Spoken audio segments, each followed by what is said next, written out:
सफेद परी और काली परी की कहानी। कुछ समय पहले की बात है। एक सुंदर और शांत गांव था। नाम था नारायणगढ़। वहाँ की पाठशाला बहुत मशहूर थी क्योंकि वहाँ पढ़ने वाले बच्चे बड़े होनहार और खुशमिजाज थे। हर कक्षा में हंसी की गूंज सुनाई देती थी और बच्चे गृह कार्य को खेल खेल में करते थे। पर समय बदला। धीरे धीरे पाठशाला का माहौल बदलने लगा। बच्चों के चेहरे से मुस्कान गायब हो गई।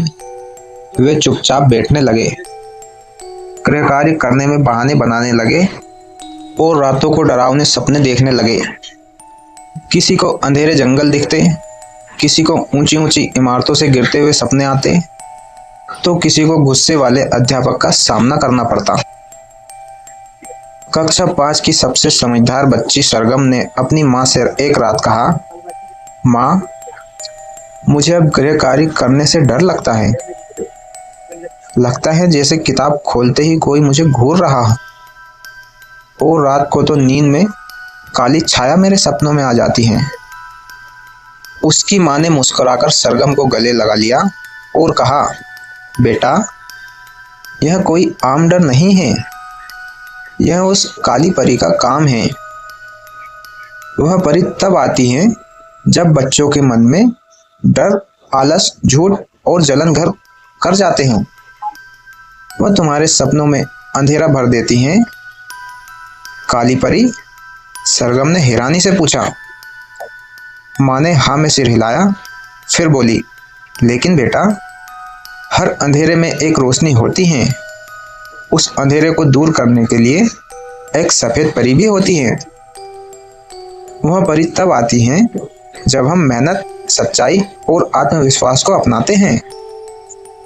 वह परी हमारे सपनों को रंगीन बना देती हैं। क्या वह मेरे सपनों में आ सकती हैं? सरगम ने उत्सुकता से पूछा। जरूर, माँ ने कहा, लेकिन उसके लिए तुम्हें अपने डर और आलस को हराना होगा। तुम्हें गृह कार्य से डरना नहीं, उसे समझने की कोशिश करनी होगी। जब तुम पूरे मन से पढ़ाई करोगी तब सफेद परी तुम्हारे सपनों में आएगी। सरगम को यह बात दिल से छू गई। उस दिन से उसने ठान लिया कि वह अपने गृह कार्य को बोझ नहीं, एक खेल की तरह लेगी। अगले दिन से सरगम ने एक नई शुरुआत की। वह समय पर पाठशाला जाती, ध्यान से पढ़ाई करती और शाम को खुद ही गृह कार्य करने बैठ जाती।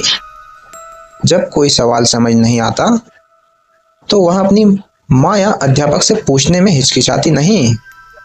उसने अपने दोस्तों को भी मदद करनी शुरू की।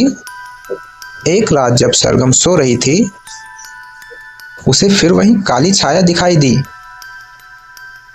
वह छाया धीरे धीरे पास आई और फुसफुसाई, छोड़ो यह सब पढ़ाई, चलो खेले, मजे करें, पढ़ना तो बहुत बोरिंग है। सरगम थोड़ी घबरा गई। तभी अचानक आकाश से तेज रोशनी आई। एक सुनहरी ध्वनि के साथ एक सुंदर परी प्रकट हुई। उसके सफेद पंख थे, माथे पर चमकता ताज और हाथ में एक सुनहरी छड़ी। वह मुस्कुराई और बोली, सरगम, तुमने मन से मेहनत की है, सच्चाई को अपनाया है। अब मैं तुम्हारे डर को दूर करने आई हूं। उसने अपनी छड़ी से एक हल्की सी चमक सरगम के चारों ओर फैलाई। काली परी अंधेरे में छटपटाने लगी और देखते ही देखते गायब हो गई। फिर सफेद परी ने सरगम को अपने साथ एक अद्भुत यात्रा पर ले चलने का निमंत्रण दिया। सरगम ने देखा कि वह एक जादुई बगीचे में पहुंच गई है। वह रंग बिरंगे फूल थे, चहकते पंछी, बहती नदियां और हंसते हुए बच्चे। हर बच्चा कुछ नया सीख रहा था। कोई किताब पढ़ रहा था, कोई गणित के खेल खेल रहा था, कोई विज्ञान की बातें कर रहा था। सरगम ने पूछा, क्या ये सब बच्चे भी सफेद परी के साथ हैं? परी ने उत्तर दिया, हाँ, ये वे बच्चे हैं जो सच्चाई, मेहनत और जिज्ञासा को अपनाते हैं। इनके मन में डर नहीं, सवाल होते हैं, और जब सवाल होते हैं तो जवाब खुद आ जाते हैं। सरगम की आंखें चमक उठी। उसने बगीचे में घंटों बिताए। फिर धीरे धीरे सपना खत्म हुआ और वह सुबह मुस्कुराते हुए उठी। अब सरगम पहले से कहीं ज्यादा खुश और आत्मविश्वासी थी। पाठशाला में वह पहले से भी अच्छा करने लगी, पर वह अकेली नहीं बदली। उसने अपने दोस्तों को भी वह सपना और कहानी सुनाई, काली परी और सफेद परी की कहानी। उसने बताया कि कैसे वह डर से जूझी और कैसे सफेद परी ने उसकी मदद की। धीरे धीरे बाकी बच्चे भी समझने लगे कि गृह कार्य कोई सजा नहीं, बल्कि सीखने का मौका है। अब कक्षा में फिर से हंसी सुनाई देने लगी। बच्चों के सपने अब डरावने नहीं रहे। वे अब सुंदर जंगलों में उड़ते पंछियों और दोस्ती की कहानियों से भरे होते हैं।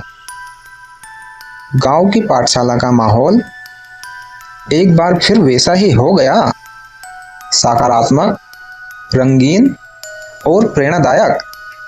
सीख, डर, आलस और झूठ हमारे मन के अंधेरे को बुलाते हैं, और तब आती है काली परी जो हमारे ही डर में उलझा देती हैं।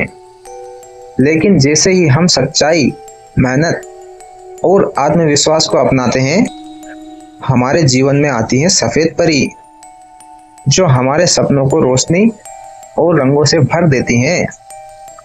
गृह कार्य और पढ़ाई कोई बोझ नहीं, बल्कि वह सीढ़ी है जो हमें हमारे सपनों की ऊंचाई तक पहुंचाती है। तो यह वीडियो आपको कैसी लगी?